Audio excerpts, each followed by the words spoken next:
Hello there, everybody. Welcome back to the Roderick Geo channel. Today, we're going to be looking at a video called The Storm That Almost Ended the World. That's right. Maybe some of you know it, maybe some of you don't. I think I know which storm this is in reference to, and that's not just because I've seen it in the thumbnail down here. The storm was the most dangerous storm in history, re-uploaded due to copyright.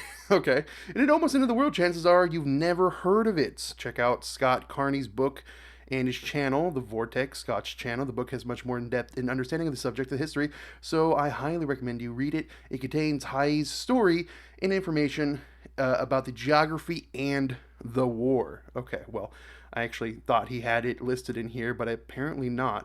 But yeah, it is down right here. The Bola Cyclone. So, we are going to go ahead and watch this today. It's a little bit different from what some of the videos that I typically react to, but you know what? That's okay. Sometimes we can go out and, you know, experience things that we normally wouldn't experience on a day-to-day basis. So yeah, remember to like the video, subscribe to this guy's channel, Spds, Speds, I don't know.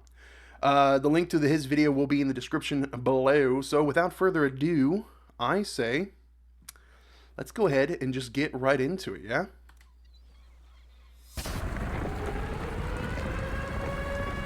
This is the most dangerous storm in history, a storm that almost ended the world as we know it, and most people have no idea that it even happened. In the year 1970, in a small bay located off of India, the clouds... Did he say a small bay? Did he say a small bay? People have no idea that it even happened.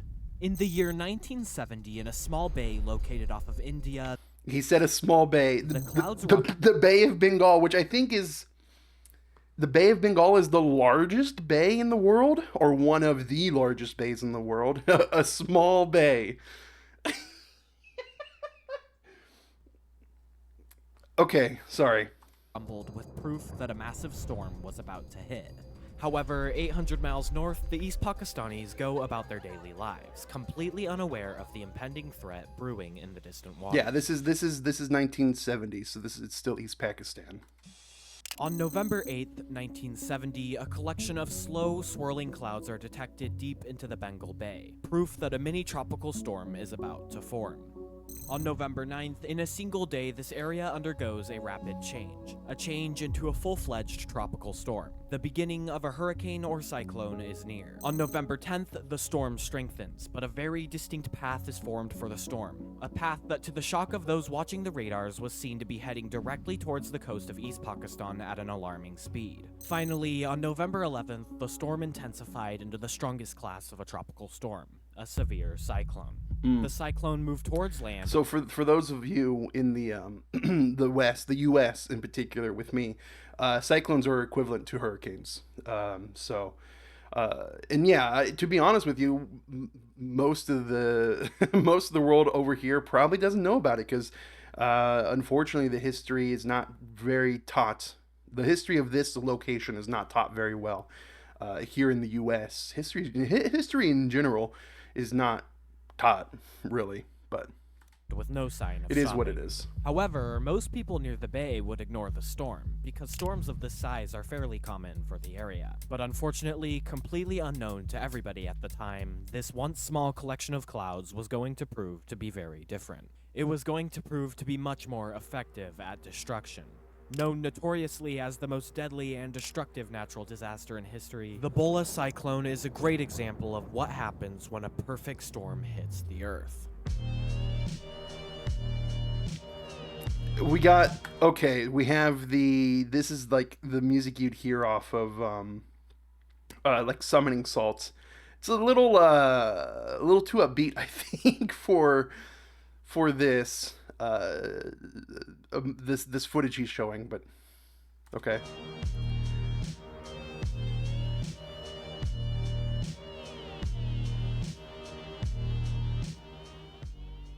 Okay. Sorry. After the cyclone reached its peak, I learned just how dangerous the Bola cyclone was. From the incredible book The Vortex by Scott Carney and Jason McLean, this story was not just a simple story of a random cyclone. Instead, it's a story of how one cyclone can grow into something that could have destroyed the world. And unfortunately, the storm was going to hit very soon. But there was one problem. At this point, still, no one near the bay seemed to care about the storm. With a storm this size, meteorologists and radar watchers would be violently sounding alarms, telling people to take shelter and prepare for the storm. This is But unfortunate because this sort of stuff even happens here. You hear stories all the time of like hurricanes hitting, Florida or Georgia, or somewhere down here in the southeast U.S. and there's just people like, yeah, I'm just gonna stay home. I'll board up the windows, and it's like the hurricane is coming. The swells are gonna wash your house away. But okay. Nothing? The truth is, I lied. It's not that the Pakistanis thought the storm wasn't that bad, it's that the East Pakistanis had no idea the storm was even coming in the first place. Okay. With a storm this big, There was no complete and warning? utter failure of emergency systems wouldn't just be a small problem. It would prove to be absolutely murderous. In 1970, East Pakistan was not granted with very many emergency systems. Radars, sirens, and pretty much anything to detect and warn civilians of a deadly storm was very few and far between. On top of this, the Pakistanis also didn't really have a system to handle storms when they hit either. But what's odd is that the countries that surrounded Pakistan did. India, for example, had good enough weather detection systems and detected the storm way back when it first formed. India knew this entire time that the storm was raging towards Pakistan. But because of the two wars between India and Pakistan, political tension between the two countries would mean that India might have had no interest in alerting the Pakistanis of the storm earlier. The Pakistanis were not told anything about the storm from anyone. Obviously, 1 second. There's a giant spider on my light. Now, see, I didn't know they didn't have any warning. I was unaware of that factoid. That makes things even more tragic. this would prove to be a massive problem for the East Pakistanis. Not being able to prepare for a storm like this and being hit without any protection is, to say the least, absolutely horrifying. But what if I told you that not knowing when the storm would hit would be the absolute least of their worries? Because around the time of November 12th, the dark night sky harbored the most dangerous part of this entire disaster: a full moon. Why would a full moon be the most dangerous part of this storm? Well, that answer is the reason that this storm just got kicked up to a whole nother level of destruction. It's the reason this storm is the most dangerous storm in history. It's because of high tides. When the moon is full, the gravitational pull from the moon makes That actually makes sense. Wow. all tides roughly 20% higher. The tide is risen dramatically. But with the high tides already being dangerous and the water being significantly higher up on the shore, the Bola cyclone now has a huge destructive advantage, allowing the cyclone to literally drag the ocean and horrifyingly allow it to take over the land of East Pakistan. The Bola cyclone was about to hit at literally the worst possible time. However, the people would finally get some disaster warnings on the 12th. After realizing the true danger of this monstrous cyclone, the meteorologist department in Pakistan had finally issued a report and dispersed a radio message warning of the cyclone. But the meteorologist department had limited information, because their information came from central Pakistan. In central Pakistan, they had developed a new system to rate storms, a 1 to 4 scale, with 4 being the most dangerous. But back in East Pakistan, they were still using the old-fashioned 1 to 10 point scale, 10 being the most dangerous. Oh my god. Oh no. So they sent saying, hey, this is a 4, but they're like, oh, 4, that's nothing. But in actuality, it's a 10.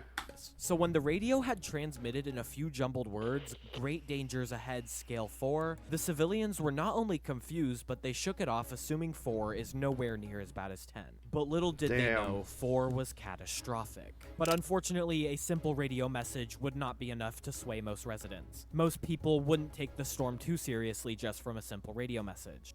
Why was there such a lack of preparation for this storm? It's not like this was the first time a storm like this has happened either. In the past, multiple deadly hurricanes in the area had killed thousands. It's because West Pakistan, or Pakistan as we know it today, used and abused East Pakistan, which is we know as Bangladesh today. They did terrible things to them.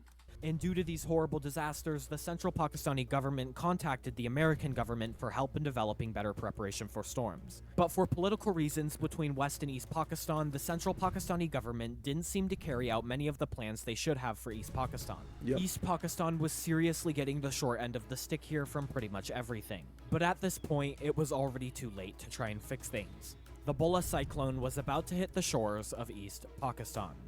The horrifying cyclone was about to make land. And to top all of this off, East Pakistan, which is now known as Bangladesh, is a very low coastal country. Its land barely rises above the water. The country is only 33 feet above sea level. Water on high tides alone floods the country. Hundreds of thousands of people live on the coast of the country. Hundreds of thousands of people that had no idea how big the effect of this cyclone would be. On November 12th, the Bola cyclone would strike the hundreds of thousands of people near the shore with absolute ferocity. And as the cyclone closed in on the land, the sun had fully set, and pitch black dark night had hit. I didn't know that it hit at night as well. This must have been one of the most horrifying experiences to live through. Many people would be instantly surprised by the pure and utter raw, disgusting power of a cyclone that has finally reached its peak. The Bola cyclone had finally hit the shore.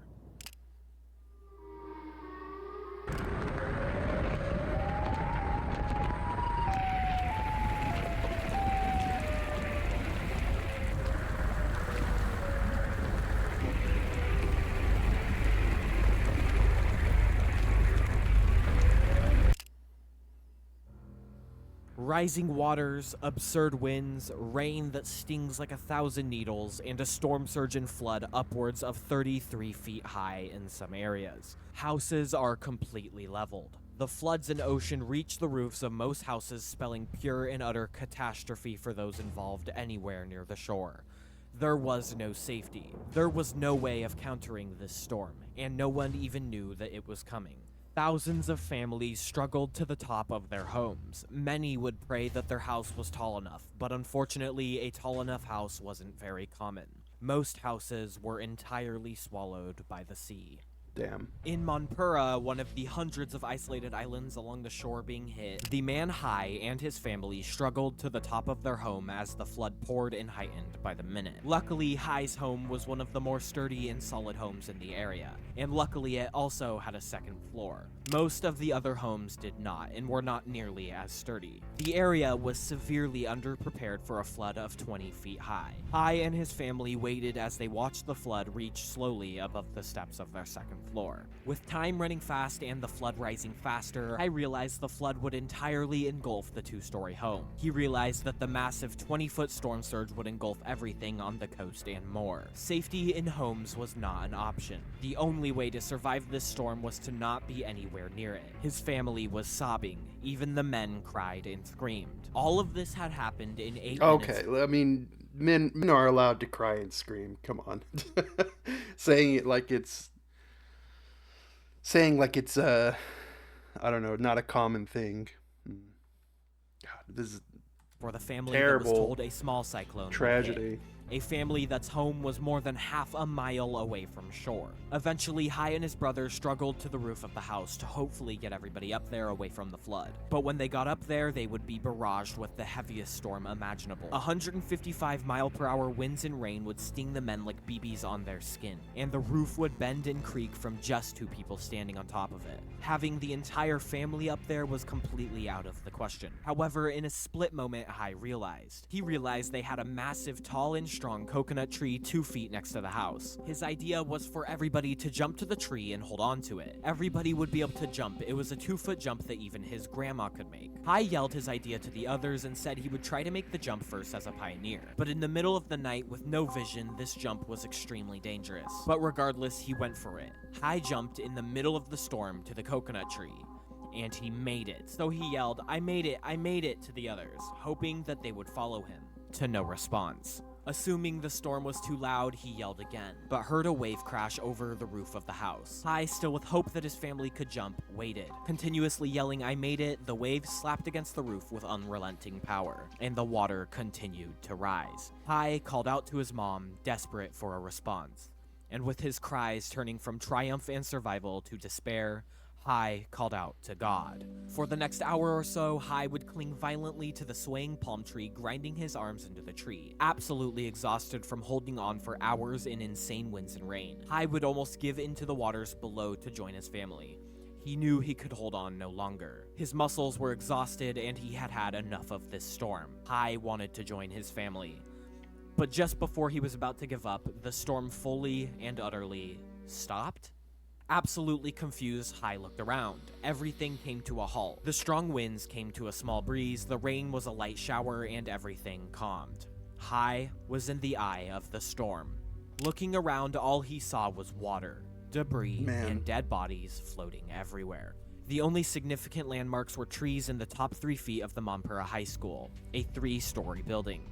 But Hai heard his uncle and aunt yelling for help trapped in their home, so he jumped into the flood and swam to their house. He got on top of the house and ripped a hole into the roof and helped them escape. He asked where everyone was, and his uncle yelled that they were all gone. But in true and utter annoyance and lack of care, the storm would not wait for Hai and his uncle to mourn the deaths of their family, because somewhere far over the ocean, an angry growl presented itself over the sky. Like a group of diesel trucks starting up all at the same time, the storm had returned. Hai and his uncle and aunt all gripped tightly onto tall trees, and gusts of winds were hitting back at 150 miles per hour. They dug their scratched and cut arms into the tree's bark, holding on for dear life, and stayed there in the winds and rain, gripping as hard as they could for the entire night. And at 4 in the morning, the cyclone's outer edges would pass Monpura, and Hai would plop down onto the faint bits of his roof that finally showed out of the water. He laid there completely motionless, with the bodies of his entire family floating in the water below him.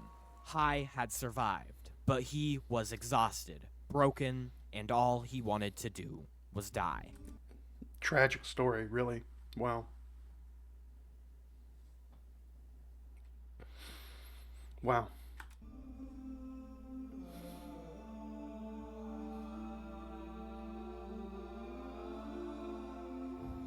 After the Bola cyclone came to an end, Hai's Monpura recorded that 40,000 of the 50,000 residents were all dead. The floods would recede and the hundreds of miles of destroyed land became visible. Hundreds of thousands of bodies were washed out into the Bay of Bengal. 90% of all of the homes were destroyed. All of the millions of people... This music is way too upbeat for telling a tragic story like this. This music is way too upbeat. Along the shore and in the country of Bangladesh experienced the exact same thing as Hai. The flooding, the holding onto trees and hoping for survival, and the lack of preparation due to lack of information from central Pakistan. Everyone that survived was absolutely heartbroken and understandably, beyond their retching guts, absolutely furious at the central Pakistani government for the lack of information. But you're probably wondering, how in the world did this lead to almost ending the world? Well, the answer to that is much darker than you think it is, and it starts way back right before the storm even hit. In West Pakistan, the head of government, Yahya Khan, made a terrifying decision during the cyclone. He chose on purpose not to provide aid or help for the storm to East Pakistan at all. He chose like I said, evil and cruel. That's Pakistan. Evil and cruel. Not to tell them anything or help them at all. Why? Because he believed that the East Pakistanis wouldn't vote for him in the upcoming election. So his solution was to kill as many people as he could so he didn't have to worry about bad voters. A disgusting decision that one of his generals later addressed as, quote, a cyclone that solved about 500,000 of their problems. Fortunately, this actually backfired very badly on Khan, leading everyone across East Pakistan to unite against him to vote for a man who actually did help in the disaster. Sheikh Mujibur Rahman. So how did Khan respond to this? Did he happily hand over the title of president? Nope, he actually decided to become a dictator. And to put very, very simply, instead, he jailed Mujib and started killing everyone in East Pakistan that didn't follow his orders. He started a mass genocide and said, quote, all we need to do is kill 3 million of them and the rest will eat out of our hands. So that's what he did. He started killing all Bengalis that went against him. Naturally, this started a full-fledged civil war between East and West Pakistan, with India, who did not like Pakistan, jumping in to help East Pakistan to take down West Pakistan and become their own country. However, if we're talking about countries jumping in here, the US also jumped in and supported their ally, Pakistan. Tensions soared very high with the US there, because the US sent out a warship to the Bay of Bengal. However, this was no ordinary warship. It was a nuclear warship. A nuclear warship capable of destruction close to 2,000 Hiroshima bombs. However, even worse, the Soviets, which were allied with India, came to play in the Bay of Bengal too, bringing their own nuclear warships to counter the US and protect India. I thought it was submarines. I thought it was they brought in submarines to counter, not warships. But I guess I don't know the story too well. This was a massive problem. We are literally looking at a full-fledged nuclear war here. Nukes in any sense of the word in this situation against two countries could start a full-fledged nuclear breakdown between their allies, and neither of the two countries would cooperate. Something that is kind of similar to what's happening here. The warship part. Russia has just docked a couple warships in to Cuba again recently, the past couple days of the recording of this video. So, Cuba Missile Crisis 2.0 maybe? The two inched towards each other, and the Soviets and Americans communicated to each other that they would set the whole world on fire if the other country did not back down. Neither of the two countries were backing down. It was literally a game of chicken at this point. They inched closer and closer to each other and came just about to the brink of each other, setting off the bombs. The world was only maybe a day away from nuclear fallout. But out of nowhere, back in East Pakistan, the East Pakistani resistance force in the war won.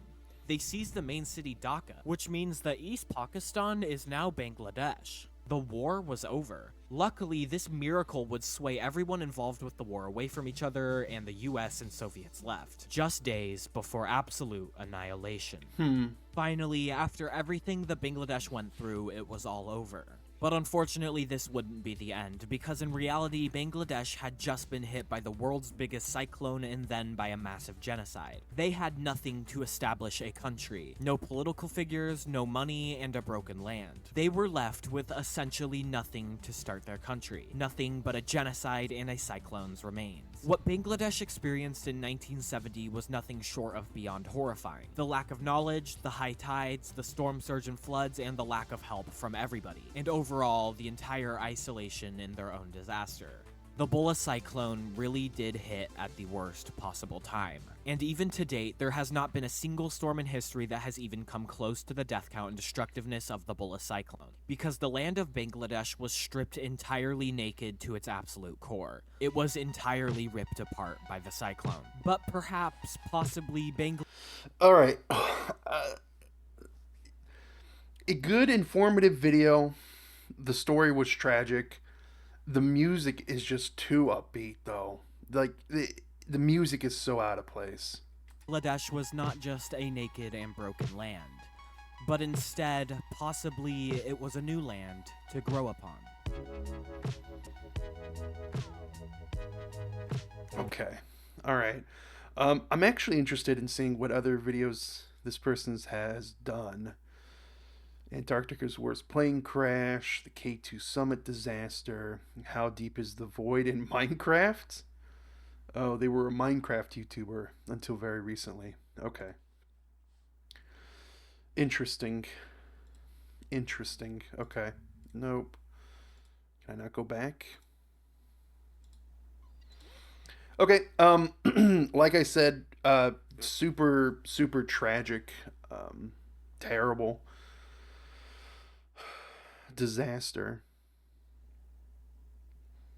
The video again, the music was just too upbeat. But other than that, it was a good informative video, but the music was just way too upbeat. So I think it's time to read some comments to see what is up. Yeah. Just imagine holding on to a tree for that long with the rain and wind while knowing your whole family is dead. Yeah, terrible. Small bay. He said the small bay thing. Proceeds to show the largest bay in the entire world. Grew up in South Florida, lived through 20 plus hurricanes. You never really get used to the bubble of peace in the eye of the storm. It's the eeriest silence imaginable, knowing the second half is coming. This is actually tragic. Rest in peace for the people who died. Yeah. Humans may be smart enough to make nukes, but not smart enough to never use them. I mean, we've only used them twice in war.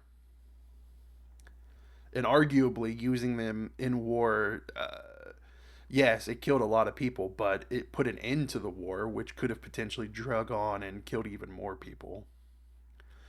Am I tripping, or did I watch this video? Oh, he's commenting on the re-upload. The video was absolutely gut-wrenching for almost the entire time. To think how people of East Pakistan, now Bangladesh, had to suffer for simply existing. Great video. Thank you for taking the time to make it. The clip of the camera slowly going underwater was bone-chilling. Can't imagine holding onto a tree for a whole day. Bro summarized my whole BJS book history part in 17 minutes. I'm a 16-year-old from Bangladesh. My mother used to tell me stories about the cyclone Sadir of 2007. She was pregnant with me at the time. At the time, she was pretty far from the coastal areas, yet felt the strength of the storm. Oh my God. Hold on. Pregnant at two. This person wasn't even alive in 2007, and they're commenting on YouTube. Oh my God, I'm so old. Okay. Respect the cameraman. Well, that wasn't the storm. There was a bunch of different storms, wasn't it? Dead internet theory? I don't know. I can sense the channel covering very interesting topics and exploding in popularity. Subscribe to the algorithm. Small addition correction: India trained and equipped the Bangladesh resistance and also deployed about 150,000 to 175,000 troops to the invasion of the East Pakistan, blitzing straight for the Dhaka by both ground and airborne operations. And the U.S. basically sent its fleet in to tackle the Indian Navy and its aircraft carrier, only to be deterred by Soviet nuclear submarines. I heard of Stanislav Petrov, the Soviet officer who single-handedly saved the world from nuclear war, but I did not know about the people's resistance in Bangladesh. Is this the guy who saw like an error? It was like an error, right? An error message in saying there was like a nuclear attack incoming, but he waited and it ended up being an error message. Is that the guy? I don't know. Um. Okay. I was there. I was there as an infant child in the relative safety of our concrete building in Dhaka, and that night, but still felt the horrendous power of the storm. I remember it was like yesterday. This was long before global warming had even got started. Thank you very much for covering this event. This is a wonderful and very in-depth video. I thank you for it. I also thank you highly for naming the music used throughout the video. This isn't done nearly enough. Have a wonderful day. I'm glad you exist. I was never taught this stuff in school because it's been forgotten in the Western world. So true. But I'm glad to see YouTubers have taken it into their own hands to do the research. The video put more fear into my soul than a horror movie ever would. Yeah. I'm gonna look at some newer comments now. It's interesting that nobody else has talked about like the music feeling really out of place. Maybe I'm just weird in thinking the music was out of place. Really hate when people say things like "not granted" with satellites. No, they were not just able to afford them. No one excluded them from any grants. Weird choice of words. Okay. I can't take this video seriously. The editing makes it feel like a joke video. Insane typhoon. Nah. We adapt to the weak. Nuclear war. Oh fuck. Check mark. Check mark. Okay. The world. Just how disgusting some humans with power can really be. I can't even imagine the feeling of surviving the cyclone, losing your family, civil war, annihilation, and threat of nuclear war all at the same freaking time. Just pure evil. Yeah. How did almost end the world? Every storm that hits land ends it, only a matter of time. Watch the full video. Yeah, clearly this person didn't watch the video. This person also didn't watch the video. You see, Dodo watched your video. I don't know who Dodo is. How am I not subbed to you yet? Leave it to us, the USA, to almost end the entire world.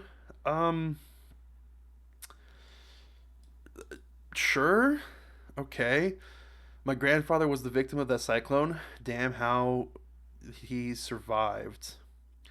Clearly, the storm you're talking about isn't powerful enough, unlike Virgil, who is a storm that is approaching, provoking black clouds and isolate. Who? What?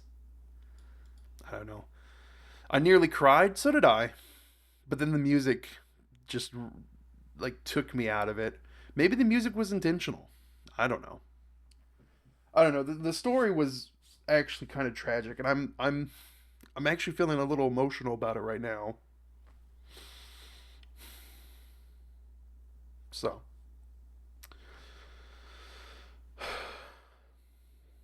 why did the U.S. support a genocide?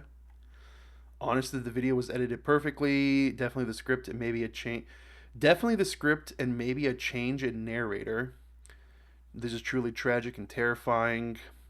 But how did it almost end the world? This person didn't watch the video. You used the wrong flag for the Soviet Union. Yeah, it had the blue on it.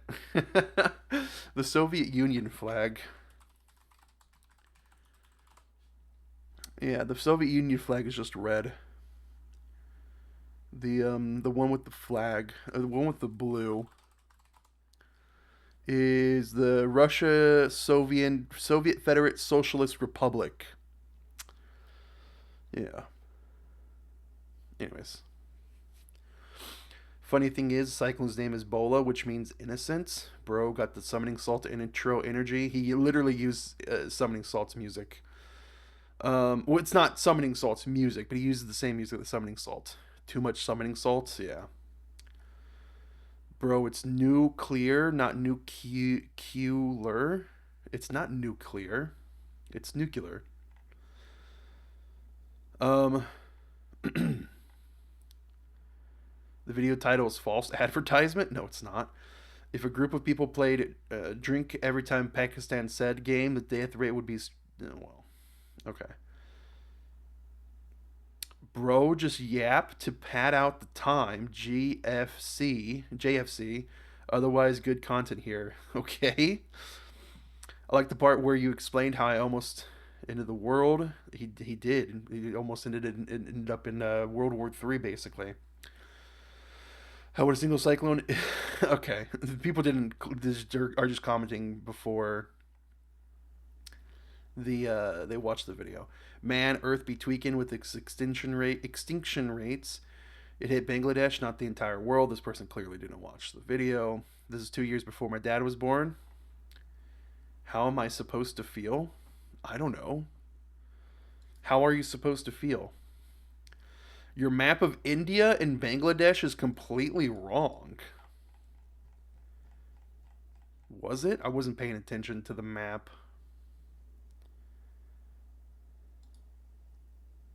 And the lack of high, the flooding, the holding onto trees and hoping for survival, and the lack of preparation.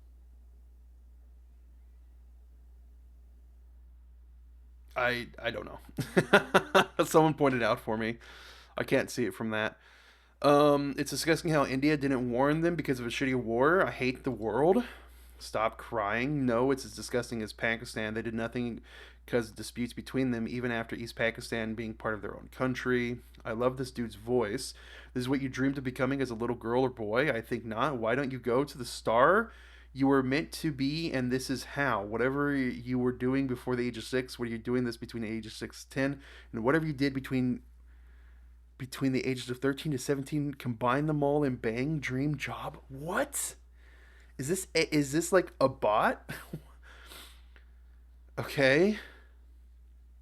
Siren head in a cyclone dam. Yeah, they use the siren head sound. Now Bangladesh are getting radicalized and killing Hindus. I heard that. You say small bay located off India is the opening moments of the video. The Bay of Bengal is half the size of the contiguous 48 states. You could comfortably fit all of the Western Europe inside the bay. Generally, this feels like AI script, which you've done some light edits on. I wasn't going to say that. But, anyways, my hometown is in the place. My grandparents really suffered in that terrific night. Yeah. America jumping in to help the genocide is so in character.